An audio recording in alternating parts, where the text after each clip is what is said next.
How are you guys doing? And welcome to an overview of Workshop 4. And this is my second time doing this because I forgot to record it for the first hour. But Workshop 4 is going to consist of HLOOKUP and XLOOKUP. So let's take a look at this table we have here, right? HLOOKUP is basically VLOOKUP, but it's horizontal. So instead of going by columns, we're going to go by rows. So if we want to find out how much an orange costs in this table, we have the fruits, the price, weight, and season. So let's say equal sign, HLOOKUP.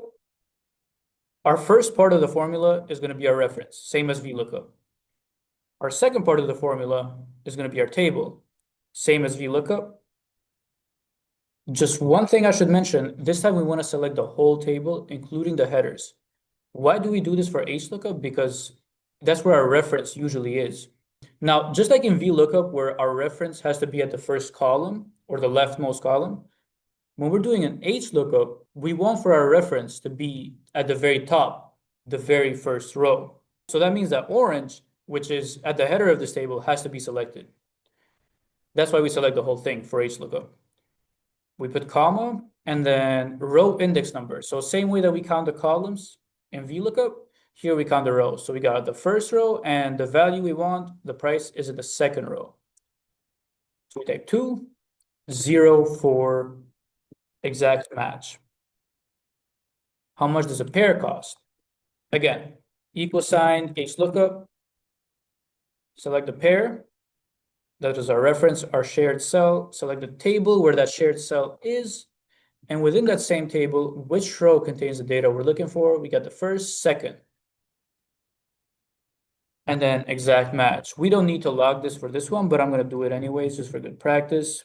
Now, how much does a watermelon cost in pounds? So let's say HLOOKUP. To find the weight of a watermelon, we're going to click on the watermelon, the reference cell, select the whole table. Make sure we log that table so we get in the practice of doing so. And then the row index number. So we have the first, second, and third row. That is where the weight is displayed. And we want to pull the value parallel to the watermelon from that row. Now we type 0 for exact match. It's 1,500 grams. So our mangoes in season, equal sign, HLOOKUP, click on our reference, the mango, comma, select the table that contains that reference, and then what row contains the value we want to pull that is in front of that reference. So first, second, third, fourth. That's going to be the fourth row. And let's also make sure we log this. Did I log this one? Okay, I did. No table unlocked, guys. Anyways, we have this financial data right here for these products. Now, we have the forecast, all the months of the year, how many units we sold, the target units, so how many did we aim to sell, the attainment percentage, so to what percentage did we reach our goals, and we're going to analyze some of this data now. You can ignore this for now. Let's start with our summer sales. So what did our sales look like over the summer? Let's do equal sign, HLOOKUP, select our reference cell, which is June. Select our table and lock the rows on that table so that it doesn't come down as we drag it down. And then row index number. So for units sold, we have the first, we find that in the second row. So we're going to type 2, and that's 0. If we double click this, it's going to autofill for the rest of them. Now, summer attainment. So to what percentage did we attain our goal over the summer? Same exact deal. We're going to type equal sign, HLOOKUP. Our lookup value is the month, June, comma. We can find that lookup value on this table. Our row index number, in which row is the value that we're looking to get? That's going to be our attainment. So 1, 2, 3, 4. That is in the fourth row. And sorry, let me not forget to put, yeah, it's an exact match. And we can drag this down and it gives us the attainment. Now, goals met. So did we meet our goals? You guys can notice here, this is a table that lets us know whether or not we reached our goals based on the attainment percentage. So let's say equal sign, HLOOKUP. Our reference is going to be the value that is shared between our table and the table where we want to pull data from. It's not the month, it's the percentage. And this is also the very top value of this table, which works out great for us.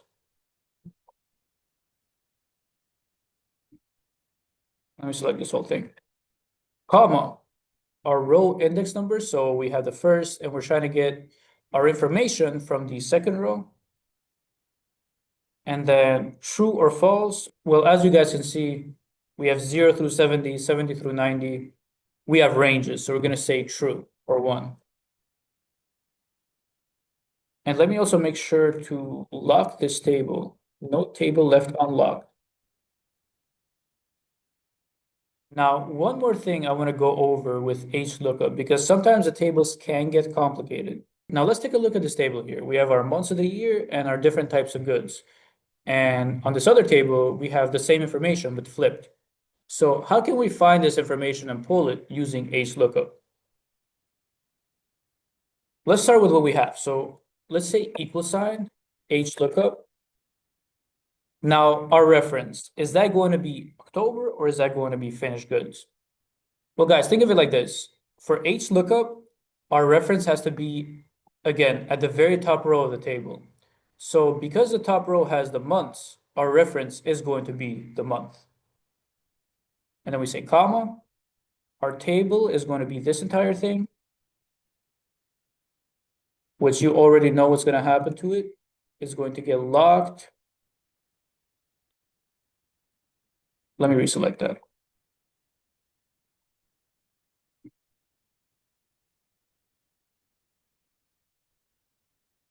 And then the row index number. So what we're trying to get out of this table, the value or information we're trying to get for October is the amount of finished goods available.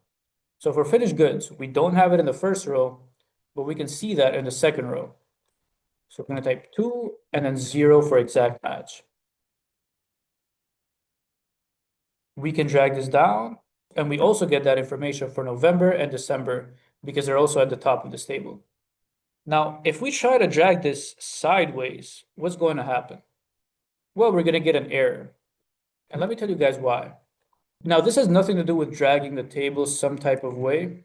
And even if we keep our reference cell the same, October, November, December, like we log the column right here so it can't move this way, it's still not really going to work. It's going to give us the same value over and over. Now, why is this? Well, that's because the formula, right? So if we look at the formula as it drags, we can see that our reference is going to be consistent, which we want, right? We always want to start from the months. Our table is going to be consistent, which we also want, but our row index number is also going to be consistent, and we don't want that because yes, for finished goods, we pull that from the second row, but for direct materials, as we can see here, that is in the third row of the table. So what we can do instead is we can go to this, we can copy and paste the formula. Just instead of the second row, we can make it pull data from the third row.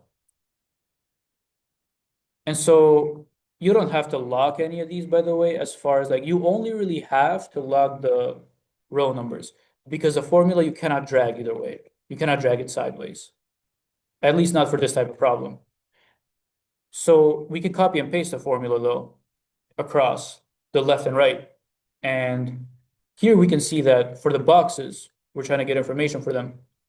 The boxes are in the first, second, third, fourth row. So we're going to type 4. And then we can copy the formula again and go here, paste it. And for the labels, we have that information in the first, second, third, fourth, fifth row. And that's where we get that. And we can drag all these things down, and it's actually going to give us now the accurate data. Now let's do a quick XLOOKUP, right? So what we're trying to do here is we only have one row on this mini table. And as we can see here, it's asking for data validation. What is data validation? It is basically a drop-down menu. So the way to do this is usually we're working on home, we go to data, click on our cell, and between the middle and the right side at the top, there's a little button that says data validation. We're going to click that, and where it says allow, we're going to say list because we want to make a drop-down menu, a list of items.